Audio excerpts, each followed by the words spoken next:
Jason, ni Bobby, at ni Glenn. Yes, iba pang kasama niya, Panginoon, na po ay nagpapagal para sa pagbantay sa kapayapaan Yes. ng barangay na ito. At lag, no? Lord, dalangin po namin na sila po ay ingatan nyo. Sila yung sa ano, balak o masamang gawa ng kaaway. Ganun ba? Again din, dalangin po namin sa kanyang pagsugan. Sa kanyang pamilya, Panginoon, para sila din po ay masaya kapag katapos ng kanilang paglilingkod sa barangay.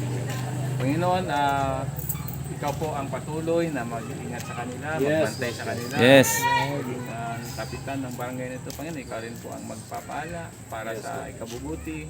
Kami po ay nakiisa sa panalangin sa kanilang maayos na barangay, isang mapayapang barangay, at ang mga gumagawa, Panginoon, ng masama, lalo na yung mga nagnanakaw, Panginoon, ay hindi na po magiging talamak ang paggawa nito sapagkat ikaw ang maghahari sa barangay nito, Panginoon, at kasama po kami bilang mga